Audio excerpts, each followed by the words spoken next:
Ouça agora a arte japonesa do ukiyo-e.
Dois de 6.000 quilômetros um do outro causaram uma reviravolta no mundo artístico e social do Ocidente e do Oriente.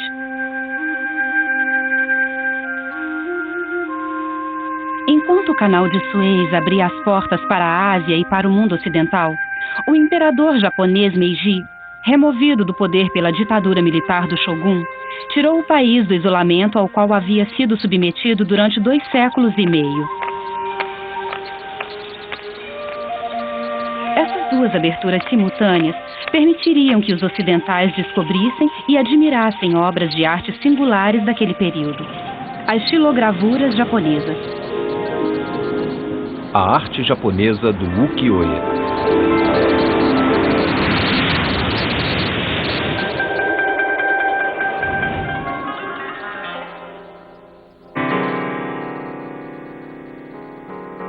Vincent van Gogh, um dos maiores gênios da pintura moderna ocidental, entendeu a profundidade do conceito artístico japonês. Em 1886, Van Gogh escreveu ao seu irmão Theo: "De alguma forma, minha obra é inspirada nos japoneses." A arte japonesa, em declínio no próprio país, também criou raízes entre os impressionistas franceses.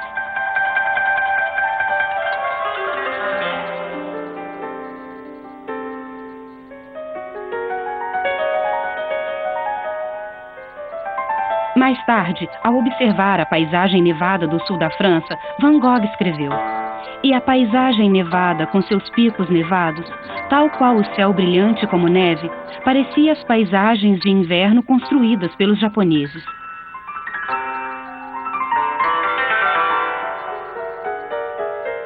Anos mais cedo, no Japão, outro gênio criava essa gravura colorida. Hiroshige, assim como seu mestre Hokusai, produziu milhões de gravuras, posteriormente vistas na França.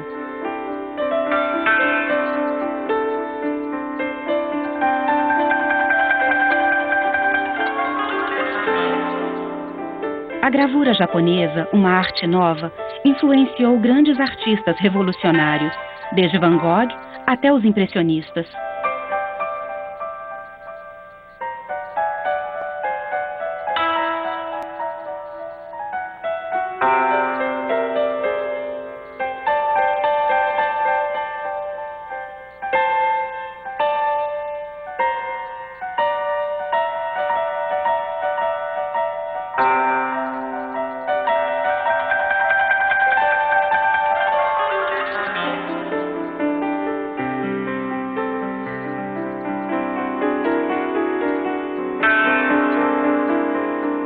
Mas a ascensão do modernismo ocidental anunciou o fim dessa arte secular e sublime no Japão.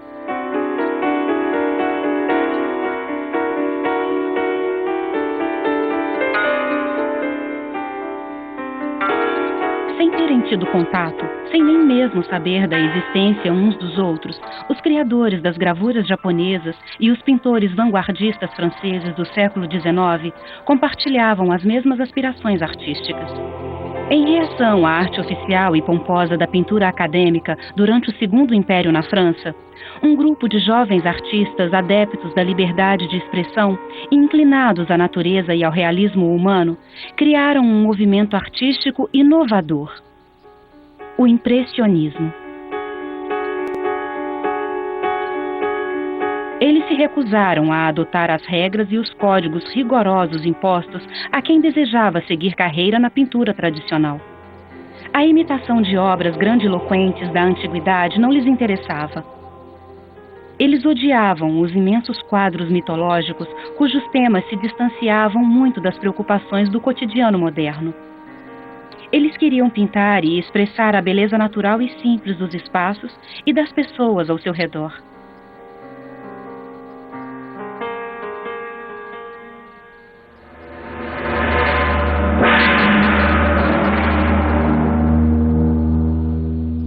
Do outro lado do mundo, no Japão, durante 250 anos, os criadores dessas gravuras, também influenciados pela liberdade e proximidade das pessoas, desenhavam e entalhavam cenas da vida comum, em oposição aos grandes temas religiosos e morais. Eles produziram gravuras de pequenas dimensões, em contraste aos painéis pesados e suntuosos de madeira que decoravam templos e lares aristocráticos.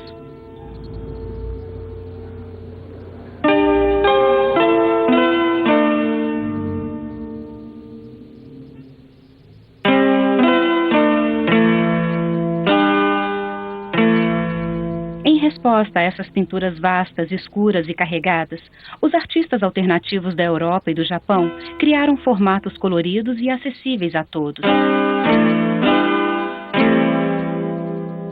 Cores e formas puras e simples se tornaram elementos fundamentais em seus trabalhos.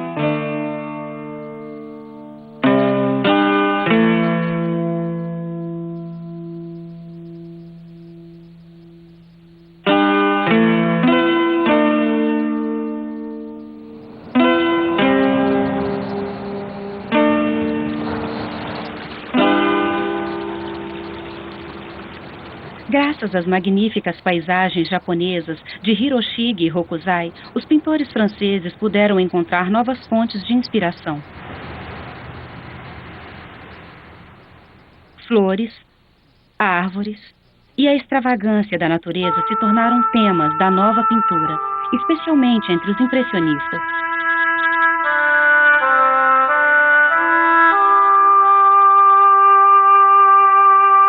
Mas a verdadeira revolução era o sentimento de liberdade contido nas gravuras japonesas e nas obras impressionistas. O jugo acadêmico que aprisionava a arte oficial havia sido destruído.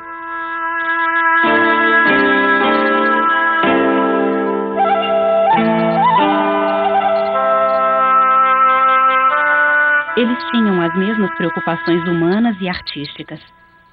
Pintar a alegria e a realidade, se aproximando ao máximo das pessoas.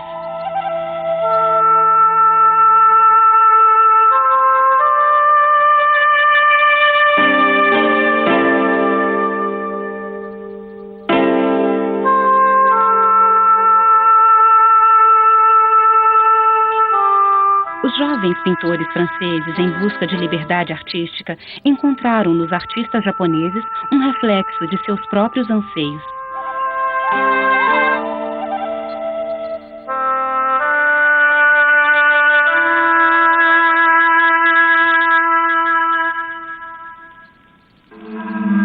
No Japão, essa revolução artística havia nascido 250 anos antes. Naquela época, o país entrava em colapso devido a guerras e catástrofes.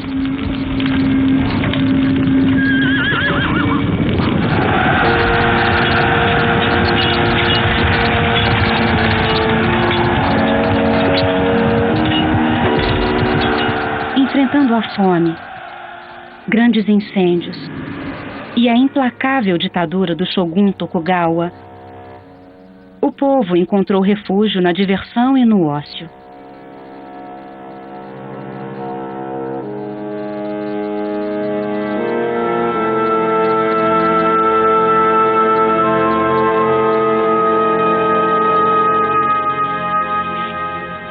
A fragilidade e a brevidade da vida promoveram uma busca generalizada pelo prazer.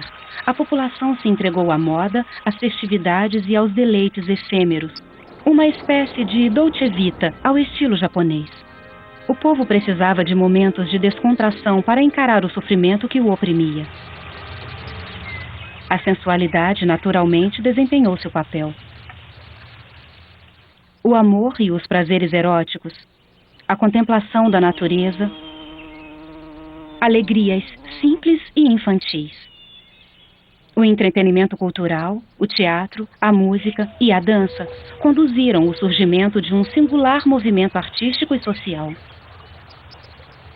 O ukiyo, o mundo flutuante, que tem nas gravuras japonesas seu exemplo mais esplendoroso. Gravuras que ilustravam a vida e os costumes do Japão nos séculos 17 e 19.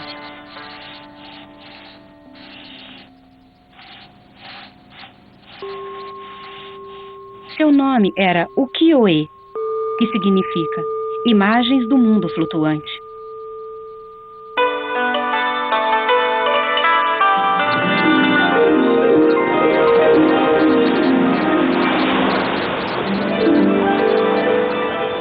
Esta manifestação típica não sofreu influências externas, pois as autoridades japonesas fecharam as fronteiras do país para evitar a ação nociva dos ocidentais naquela época.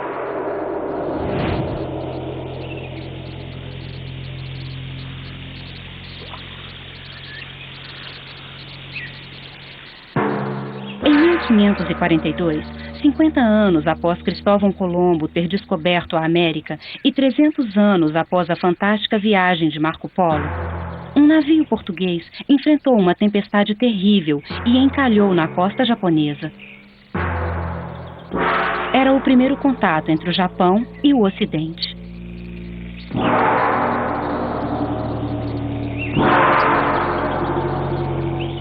Os europeus, certos de serem o único povo civilizado da Terra, ficaram surpresos com o refinamento e a riqueza da cultura japonesa.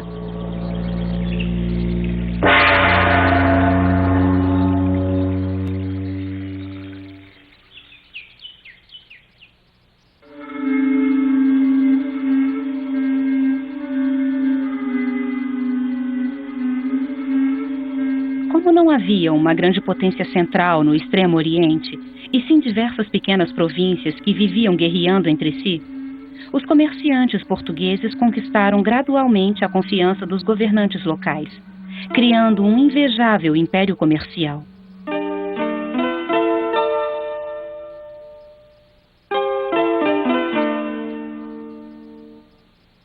Em quase 20 anos, toneladas de ouro e riquezas foram exportadas para a Europa.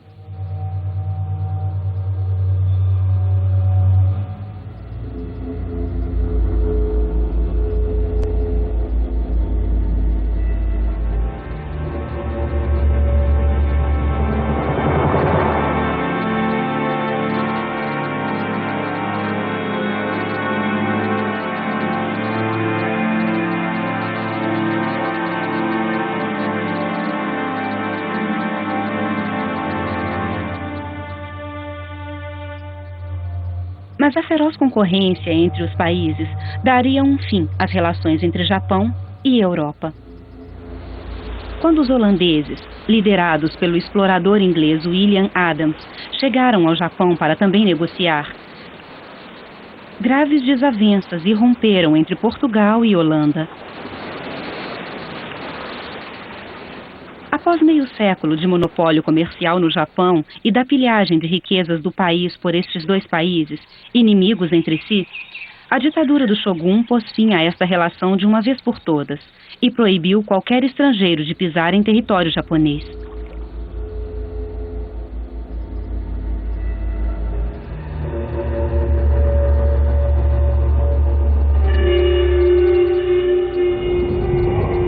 Por sua vez, os japoneses não tinham liberdade para deixar o país natal. E uma cortina de ferro impenetrável passou a cercar a terra do sol nascente, impedindo qualquer contato com o exterior.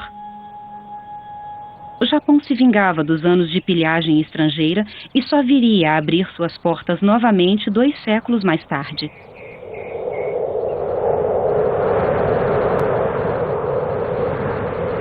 Foi nessa época, no fim do século XVI, num país dividido por constantes guerras civis e senhores feudais, que o shogunato empreendeu a unificação japonesa.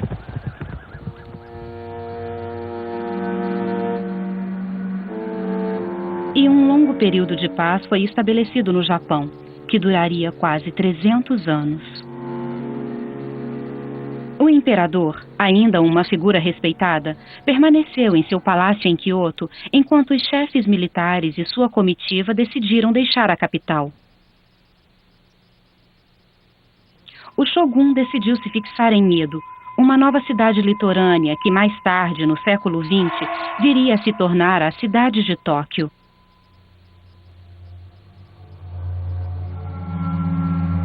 Obrigando seus vassalos, os daimyo, assim como toda a sua corte, a se instalar em Edo, o shogun atraiu um grande número de artesãos e comerciantes para a nova capital. Trabalhadores, artesãos e artistas chegaram em massa, pois havia emprego. Edo enriqueceu e se desenvolveu a tal ponto que em meio século já possuía 500 mil de habitantes.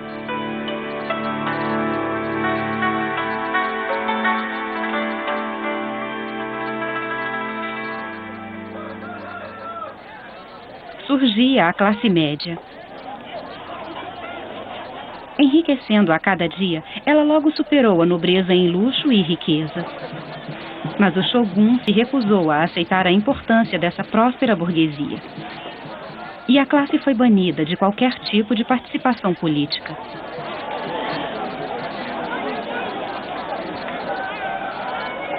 Os novos ricos não tinham outra opção senão gastar livremente seu dinheiro com toda espécie de divertimento.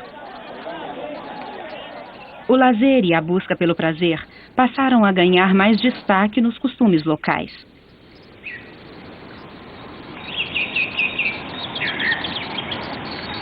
Foi então que os artistas criadores do ukiyo-e, as imagens do mundo flutuante, surgiram em cena. Eles haviam compreendido perfeitamente o espírito que tomava a atmosfera da nova cidade.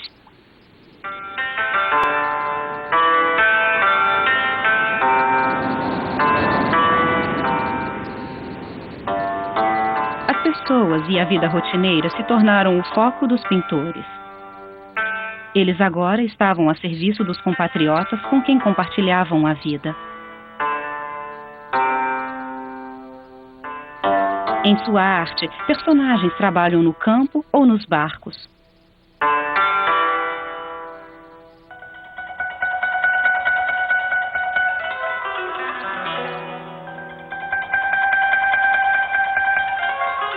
Mulheres tomam banho. Mães amamentam os filhos.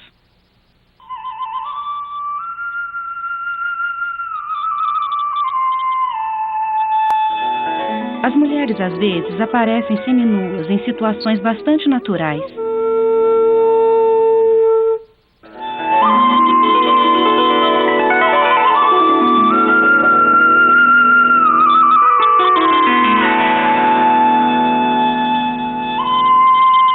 A arte havia se libertado do peso de uma tradição secular.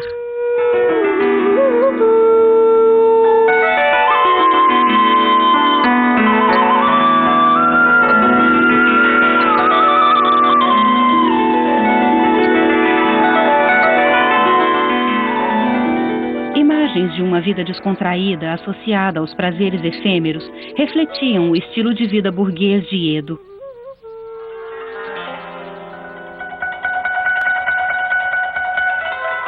A beleza feminina sempre foi um dos grandes temas da arte e uma inspiração ilimitada para os grandes artistas do ukiyo-e.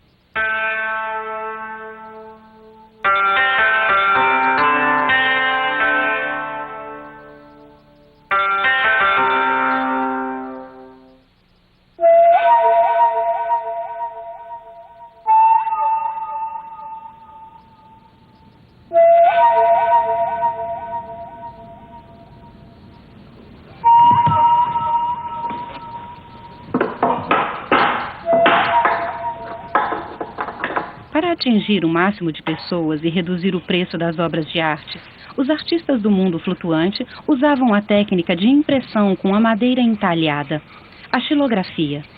Assim podiam reproduzir inúmeras vezes seus desenhos. O artista desenha sua obra em papel de arroz, que é levemente transparente. Depois, a folha é virada de cabeça para baixo e colada num bloco de madeira com a mesma dimensão da imagem. Geralmente, utiliza-se madeira da cerejeira ou da cerejeira selvagem. Ela é cuidadosamente preparada e perfeitamente lisa. O artista remove a parte superior do papel, deixando apenas a tinta do desenho que passou para a tábua.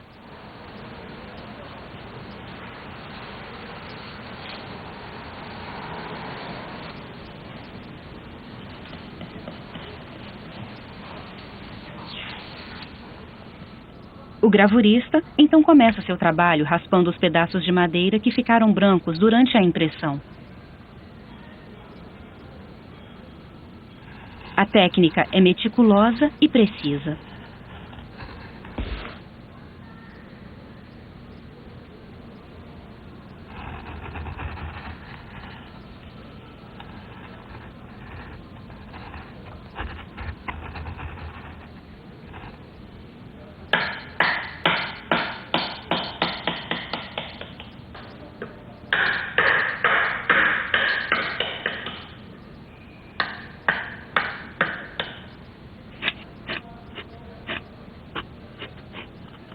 É a precisão do corte que proporciona a delicadeza dos traços. Eles precisam se assemelhar ao máximo ao desenho original. Quando a tinta é aplicada à madeira, somente as partes em relevo recebem as cores. Um bloco de madeira distinto é necessário para cada cor utilizada no desenho. O resultado é obtido imprimindo cada cor uma após a outra em aplicações sucessivas. Cada cor corresponde a uma tábua esculpida.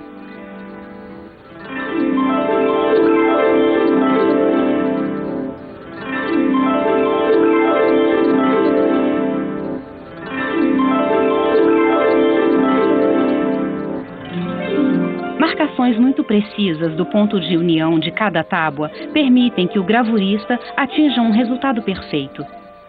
Finalmente, após completadas todas as etapas e o papel ter recebido as cores sucessivamente, a gravura estará pronta. Repete-se o procedimento de acordo com a quantidade desejada de reproduções do original. Assim, a impressão ukiyo-e japonesa pode ser considerada uma obra singular cada vez que é realizada.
Foi no ano de 770 que artistas japoneses utilizaram técnicas de xilogravura pela primeira vez.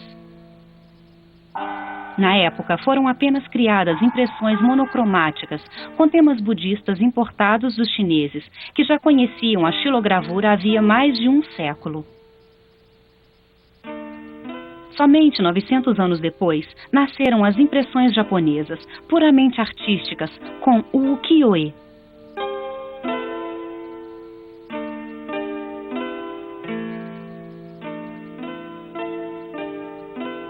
É interessante saber que na Europa, durante o século XV, Albrecht Dürer, um dos grandes gênios da Renascença, imprimia obras-primas com a mesma técnica.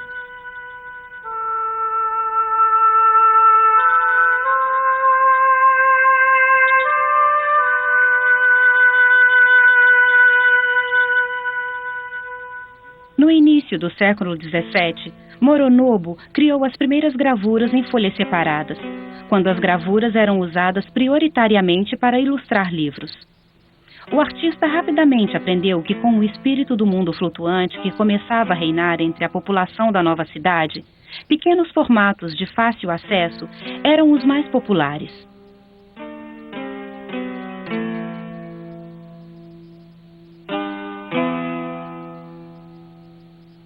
O número de apreciadores e compradores desse novo tipo de imagem crescia a cada dia.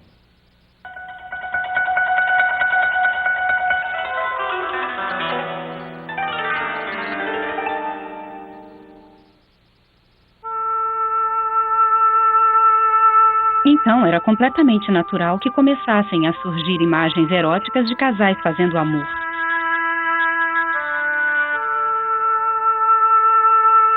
Estampas eróticas eram as mais requisitadas pelo público. Elas se chamavam shunga, imagens da primavera, ou makurae, imagens de travesseiro. Mais tarde, elas seriam chamadas riga, imagens secretas.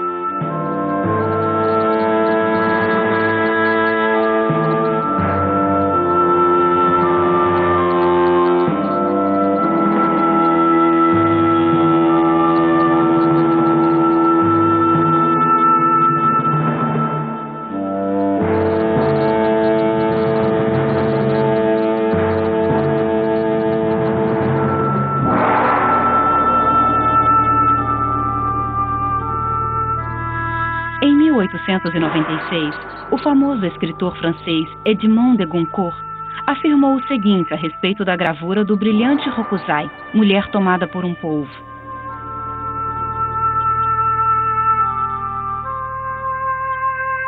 É num desses álbuns que encontramos essa ilustração aterrorizante.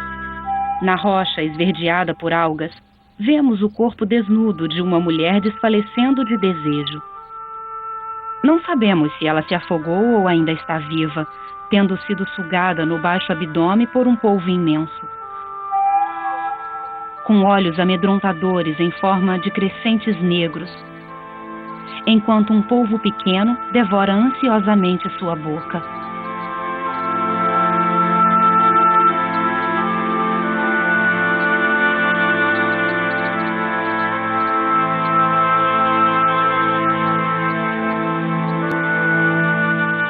Apesar da censura, gravuras eram feitas e vendidas em segredo.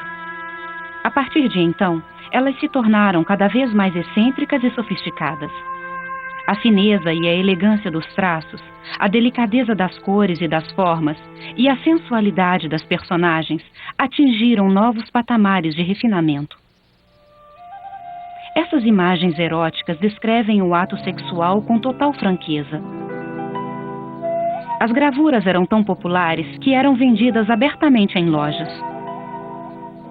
Mas em 1772, o governo proibiu a venda de gravuras eróticas.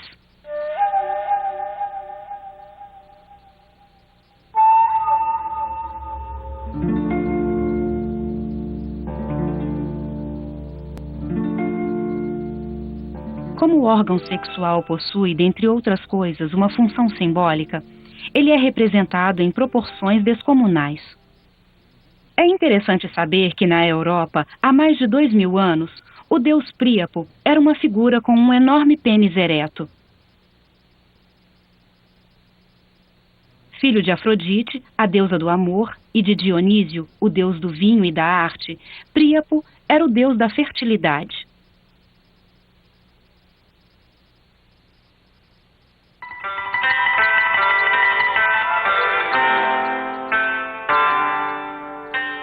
O erotismo, como acabamos de ver, era um dos principais temas artísticos.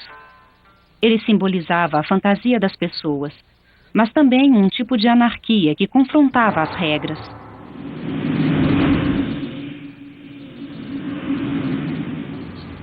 Foi com esse mesmo espírito, novamente em reação aos antigos valores morais, que surgiu o teatro kabuki. Enquanto o teatro no, sério e carregado, tinha a intenção de entreter a corte imperial e a aristocracia, difamando as pessoas comuns, O kabuki atraía o público escolhendo temas acessíveis.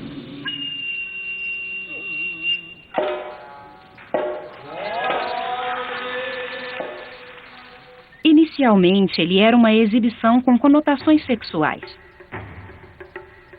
Mas então, o kabuki se tornou uma arte dramática que misturava diversos estilos teatrais, combinando teatro clássico com dança, folclore, temas religiosos, a grande tradição guerreira e shows de marionetes.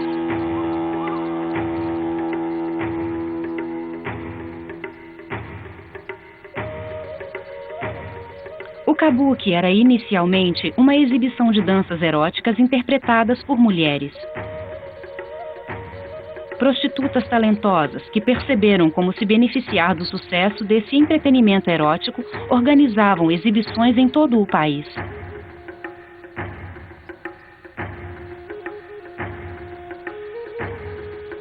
O público, em sua maioria homens, era atraído por esse entretenimento erótico e aumentava a cada dia. Alguns mais esquentados brigavam entre si na tentativa de ficar com as moças. As autoridades, então, decidiram proibir mulheres de atuarem e as substituíram por garotos adolescentes. Infelizmente, a medida não freou a excitação do público, e os jovens garotos, por sua vez, se tornaram prostitutos.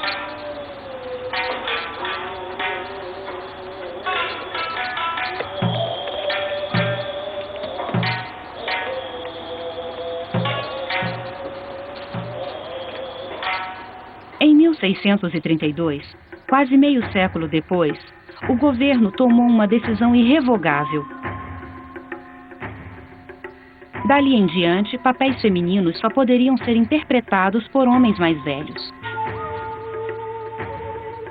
Assim, o teatro kabuki tomou outro rumo.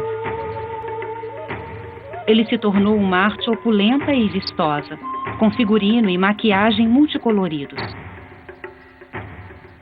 Os atores, com maneirismos extravagantes, movimentos provocativos e caricaturais, interpretavam peças inspiradas em épicos de cavalaria e contos fantásticos, ou simplesmente na vida cotidiana.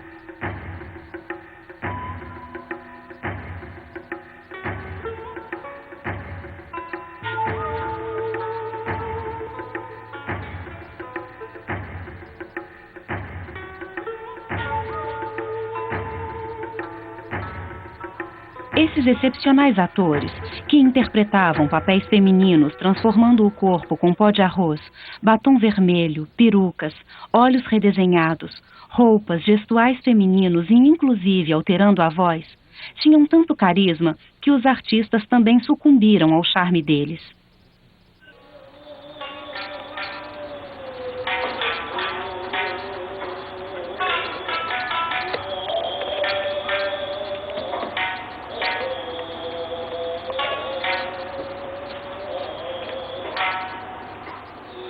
Os cenários e a atuação do teatro kabuki são característicos.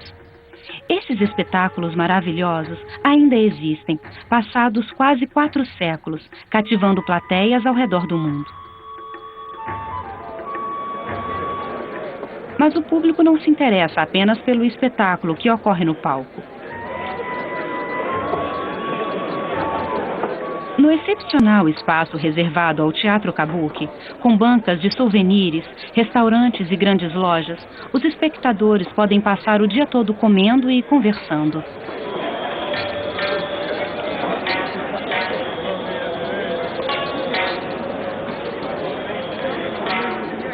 A atmosfera na sala é geralmente bem intensa, e brigas são uma constante.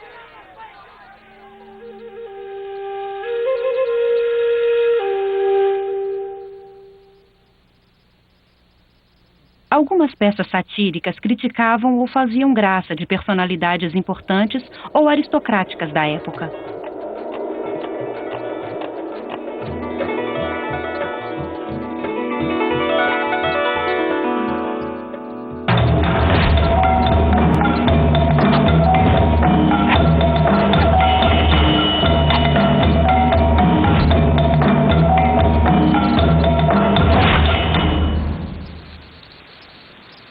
Foi ali, em meio ao bambuzal, que surgiram as estufas onde viviam as cortesãs.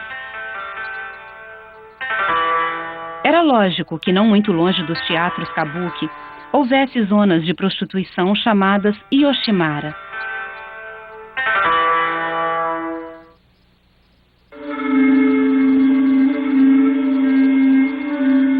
Essas estranhas criaturas cultas, capazes de conversar, cantar e dançar, entretinham os homens.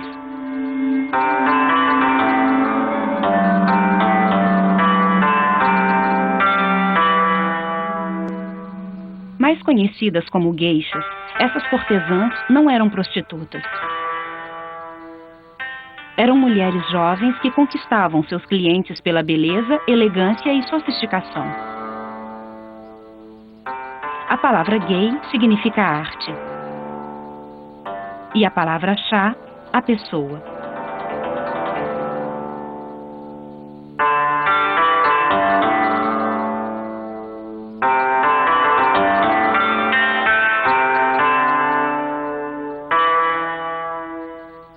Elas tinham como objetivo levar homens ao êxtase através da poesia da sua linguagem, do encanto de canções e danças e da suntuosidade de suas exibições.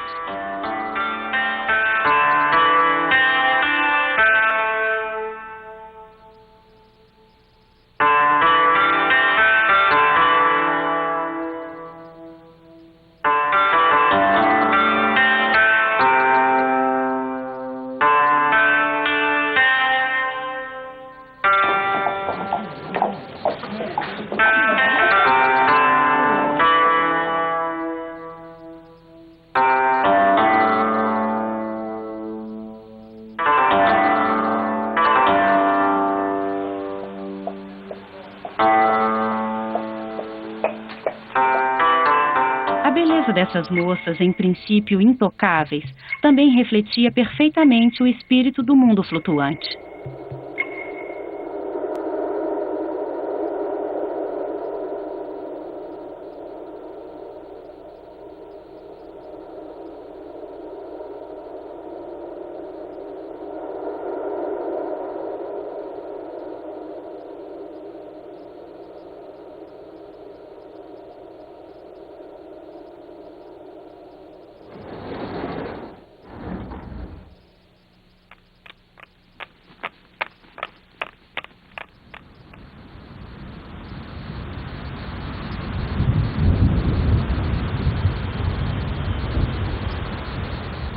O conceito efêmero do mundo flutuante não simbolizava apenas a curta duração da vida humana, mas também da natureza. No shintoísmo, a religião mais antiga do Japão, a natureza desempenha um papel importante por estar viva.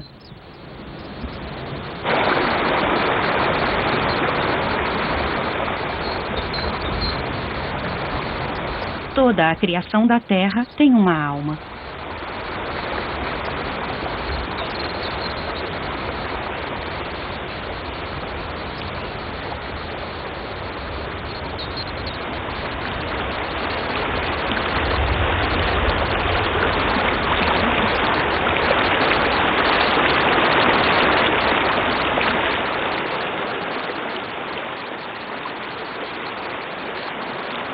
O ritmo das estações chega e parte, assim como todas as criaturas da Terra. A grande harmonia entre homem e natureza nesse mundo flutuante contemplado pelos artistas.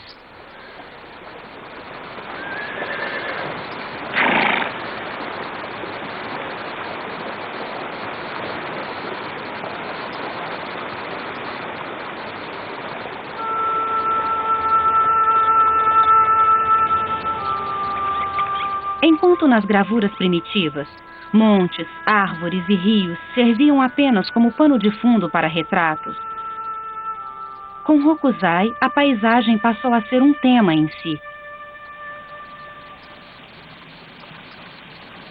O Monte Fuji se tornou, nos corações japoneses, o símbolo da nação.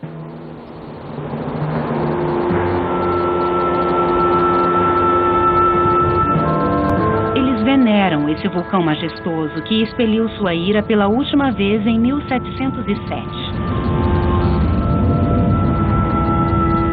A capital Edo, a 100 quilômetros de distância, foi coberta por cinzas. Até o fim da Era Edo, em 1872.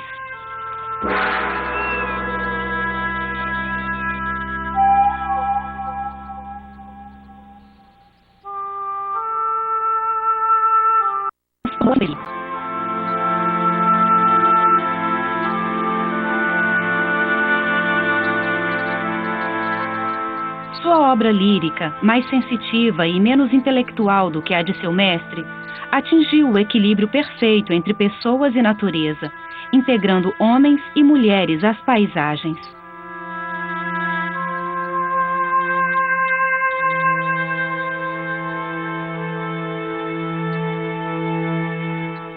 Provavelmente, graças a essas obras-primas, os japoneses têm tanta paixão pela natureza que os cerca.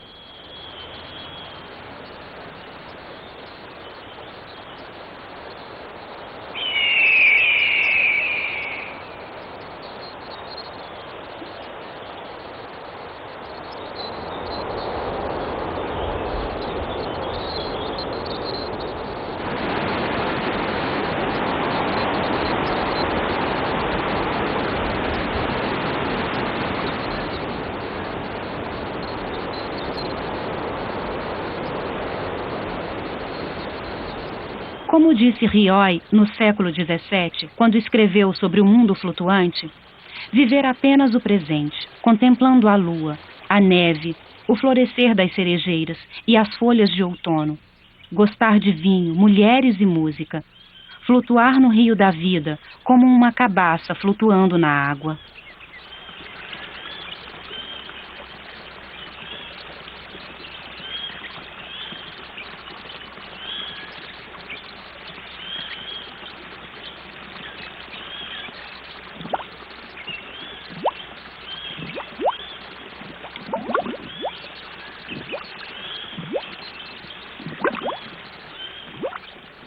Foi nessa mesma época que as irezumi, tradicionais tatuagens japonesas, surgiram pela primeira vez.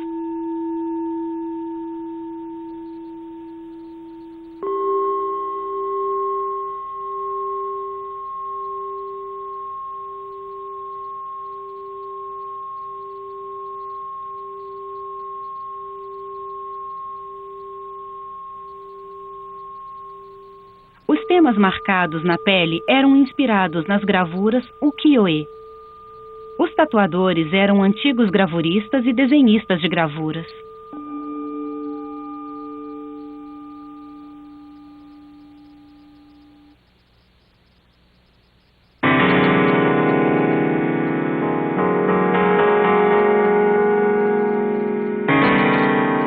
Na Europa, na França mais exatamente, os impressionistas também se mostravam interessados nas paisagens.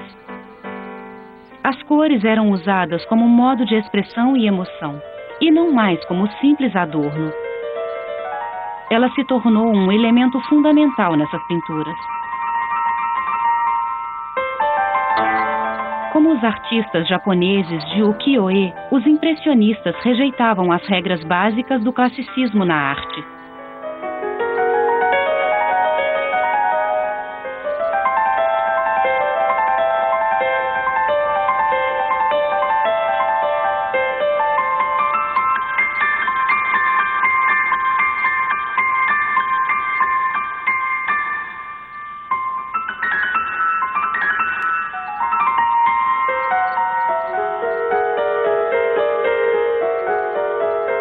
Tudo isso abriu espaço para cores vivas e uniformes.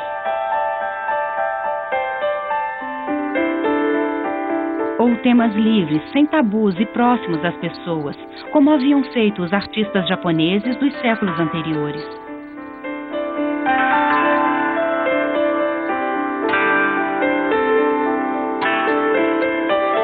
O impressionismo e as gravuras japonesas foram movimentos artísticos revolucionários que desafiaram as autoridades.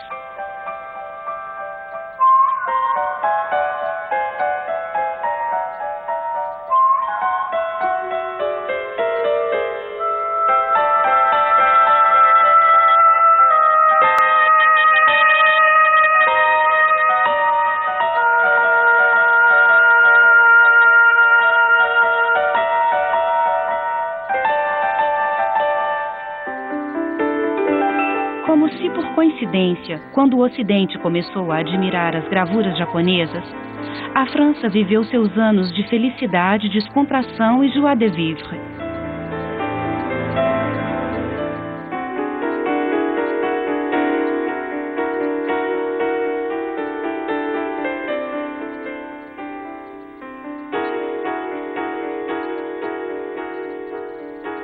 De fato, a famosa Belle Époque só começou no fim do século XIX na França.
Enquanto isso, no Japão, após 250 anos de isolamento, o país era mais uma vez governado por um imperador.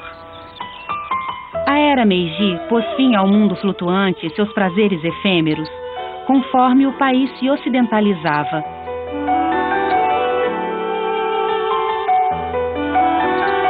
Mas do outro lado do mundo, Paris assumiu a tradição. Como uma última homenagem do Ocidente ao Oriente, a França fez prolongar mais um pouco esse período de descontração e felicidade.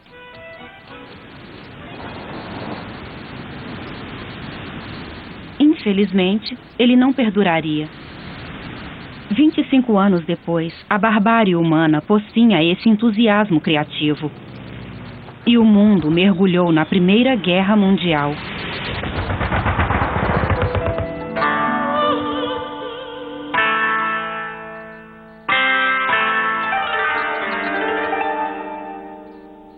Apesar do ukiyo japonês e da Belle Époque francesa não terem sido um paraíso para todos, os problemas cotidianos foram esquecidos.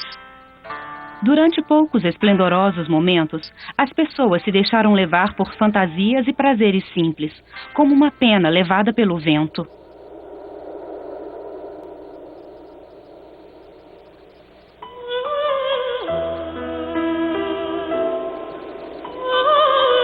Hoje, as gravuras japonesas, como as pinturas de Van Gogh e dos impressionistas, se tornaram grandes clássicos e fazem parte da herança artística mundial.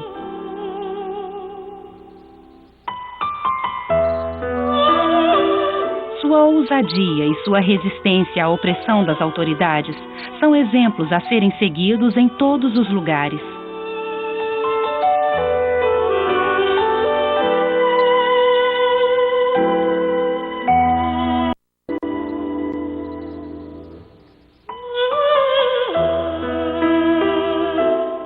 Versão brasileira, Bravo Studios. Distribuição, Sinapse.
Juventude, comunicação, saúde. Temas que a gente acompanha no Salto para o Futuro da próxima semana. Vamos saber o que pensam, o que desejam e como atuam os jovens brasileiros na promoção da saúde. Você vai conhecer projetos como o Jovem Doutor e o Homem Virtual. Não perca a série Juventude, Saúde e Comunicação. É na próxima semana, aqui no Salto para o Futuro. De segunda a sexta-feira, sempre às 7 da noite, com reprises às 8 da manhã e às 3 da tarde. Aqui na TV Escola, o canal da educação. Agora você pode assistir às suas séries e programas favoritos no site da TV Escola a qualquer hora do dia ou da noite. Os vídeos podem ser encontrados na seção Videoteca. Basta fazer o seu cadastro de maneira fácil e rápida. E mais, conteúdo expandido formulado por uma seleção de professores de diversas áreas do conhecimento, dicas pedagógicas, conteúdo curricular e ainda a revista da TV Escola, para todos que querem e gostam de aprender. Acesse tvescola.mec.gov.br, o seu canal da educação agora na internet. Das coisas mais simples às mais complexas do comportamento humano, a TV Escola explora os caminhos da evolução que fizeram do homem o mais bem-sucedido animal no planeta Terra. Ecce Homo, toda terça, 11 da noite, aqui na TV Escola.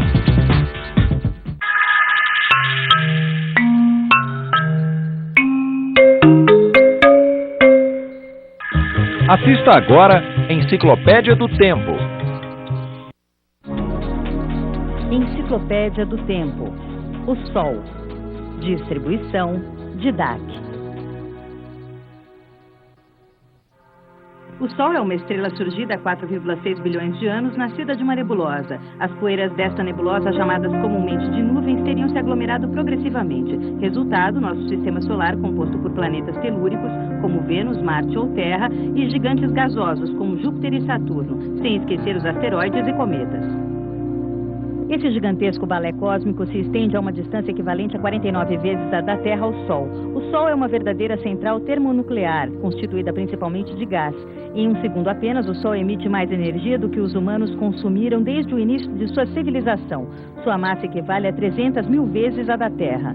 São as reações termonucleares de seu núcleo que provocam o seu brilho. Lentamente, essas radiações eletromagnéticas deixam o centro do Sol para alcançar sua superfície. 46% de seus raios são visíveis aos nossos olhos. O calor que sentimos dos raios infravermelhos representa a mesma porcentagem, mas não os vemos. O restante representa os raios ultravioleta responsáveis pelas queimaduras solares. A temperatura de 1 milhão de graus predomina ao redor dele em sua atmosfera.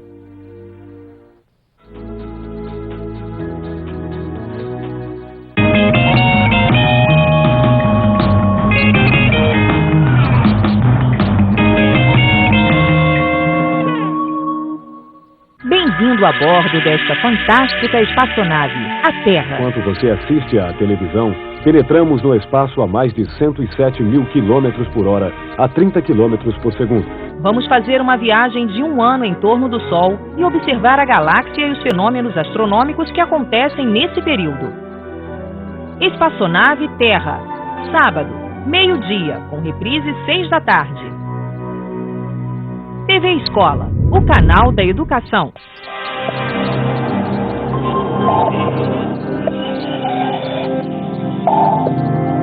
O resultado desse sonho extraordinário foi que Mendeleev resolveu o problema. Eis o que ele formulou. Uma tabela com todos os 63 elementos que ele conhecia, todos dispostos de acordo com uma estrutura organizada. Ele tinha tanta certeza de que estava certo, e fez outra descoberta muito importante. Olha só essas lacunas. Então, ele previu algo. Ele disse e teve a ousadia de dizê-lo, que eles deviam procurar esses elementos. Cientistas geralmente não são aclamados como gênios quando há lacunas ou interrogações em seus trabalhos. Mas nesse caso, as lacunas foram cruciais. Ele foi praticamente ridicularizado pelo meio científico até 5 anos mais tarde, quando alguém descobriu o que seria o galho e se encaixava perfeitamente perfeitamente na lacuna que ele deixou abaixo do alumínio. E 15 anos depois, a próxima lacuna foi preenchida com a descoberta do germânio. Mendeleev previu corretamente suas cores, pontos de fusão e peso atômico. Demorou 20 anos, mas elementos como galho e germânio foram descobertos e se encaixavam na tabela periódica, colocando o nome de Mendeleev entre os gigantes da ciência.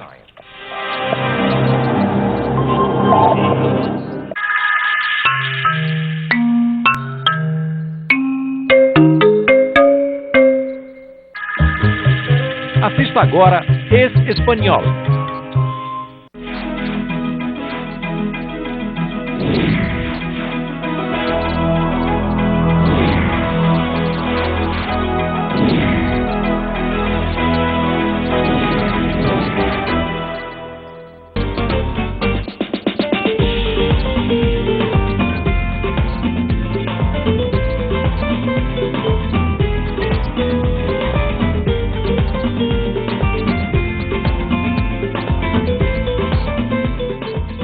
Hola a todos y a todas. Estamos en la recta final de nuestro curso de español. Hoy vamos a ver los recursos necesarios para contar historias, pero historias verídicas, basadas en hechos reales. Siempre que contamos algo real, repetimos lo que otros han dicho, es decir, usamos el estilo indirecto. Para hacer este simple ejercicio, tenemos que poner en marcha nuestros conocimientos sobre el uso de tiempos verbales, pronombres, adverbios. Fíjate, es muy importante. ¿Vamos al programa?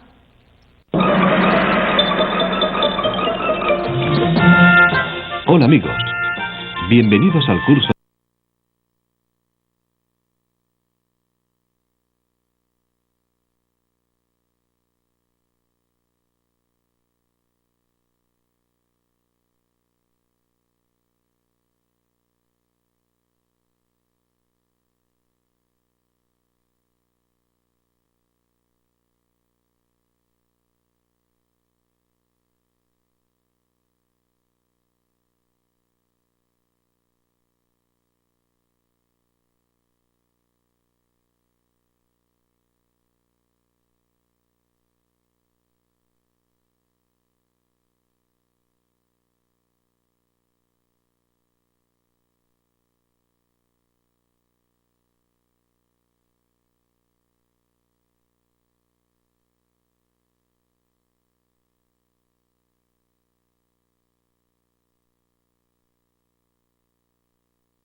005.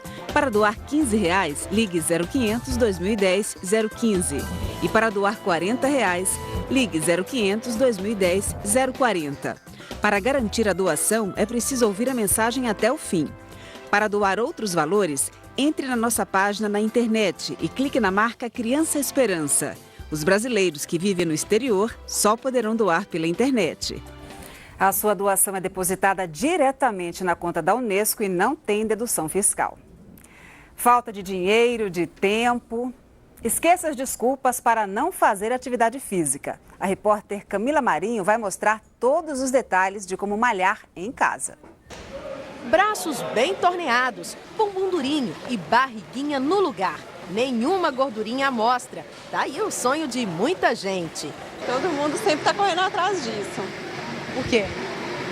Porque faz bem pro ego, a gente se sente bonita, né? A gente tem a expectativa de vir para a academia não só pelo aspecto da saúde, mas também pela questão da vaidade, de estar mais bonito. Mas se você é do time que só de ouvir a palavra academia já se desestimula, nem tudo está perdido.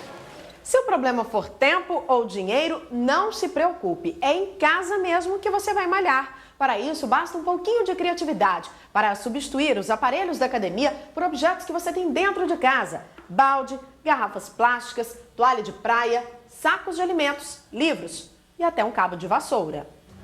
Para começar, aquecimento. 5 a 10 minutos de sobe e desce de escada. Ou então, uma caminhada pela casa. Depois, 2 a 3 minutos de alongamento. E chega a hora de suar a camisa. Deitada no chão da sala e com uma garrafa de 1 litro de água sanitária em cada mão, os braços vão em direção ao peito, no movimento de abre e fecha.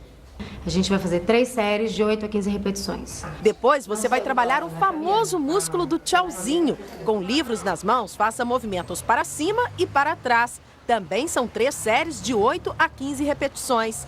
Agora, com um balde e 2 quilos de farinha dentro, você vai malhar costas e bíceps. Mas atenção para a postura. É fundamental que a coluna fique bem retinha.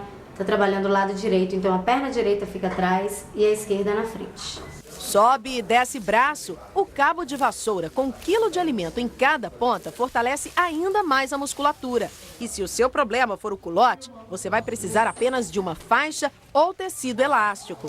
Muito interessante que você faça nesse exercício o lado direito, o lado esquerdo e alternando. Fez os dois, dá um intervalo e repete a série mais 3 vezes. Já o livro vira carga numa série de abdominais. E será que esse exercício ajuda a combater a famosa barriguinha de chope? O abdominal ele é um exercício para musculatura localizada. Diminuir a barriguinha de chope é o resultado de um conjunto de fatores. A atividade física e a alimentação.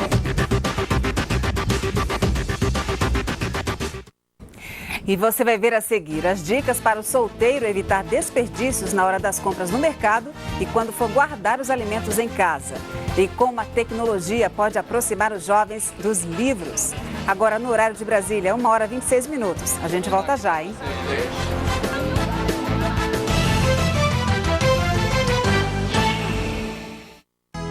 Criança Esperança, apoio Novex, o tratamento para cada transformação da sua vida. Combustíveis Petrobras, o sonho de consumo de todo carro.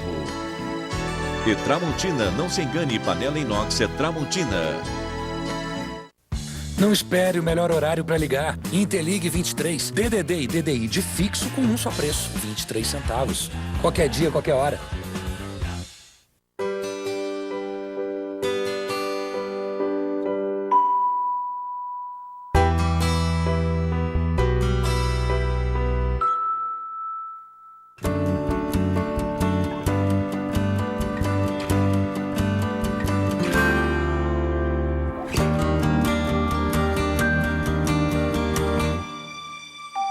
Gasolina Petrobras, o sonho de consumo de todo carro. Hoje acordei com uma ideia maluca.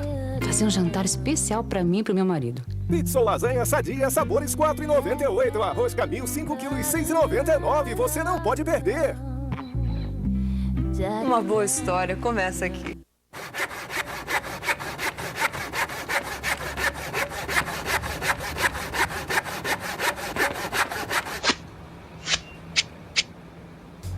Onde tem assunto, tem Piauí. A promoção Portas abertas continua na Renault. A TCE Uruca, o homem mais azarado do mundo, ganhou. Você também pode ganhar. São 5 Renault Clio e milhares de prêmios. Linha Renault com taxa zero ou parcelas de 399 e 3 anos de garantia. E mais, Clio com ar e direção só 27.990. Novo Logan completo só 32.990. E Sandero completo só 32.990. De Santini. Corra para aproveitar a super queima de estoque de Santini. Sapatos e acessórios incríveis para toda a família com descontos de até 70%. É isso mesmo, até 70% de desconto. Não perca! De Santini vem Guanabara. Todo dia é diferente, todo dia é especial. Carne seca PA, quilo 7,99. Linguiça calabresa fina Seara, quilo 5,45. Cerveja Itaipava lata, 89 centavos. Guanabara, tudo por você. Neste sábado, Angélica tem um encontro com as estrelas. Isis Valverde fala do seu amor pelos animais. A dupla João Bosco e Vinícius dá um show na cozinha. O papo tá bom, a música melhor ainda, mas nós viemos aqui pra comer. E Daniele Suzuki mostra que é fera na capoeira. E a gente tá te esperando pra entrar aqui, ó, no meinho pra jogar. Neste sábado, 15 para as 2 da tarde, Estrelas.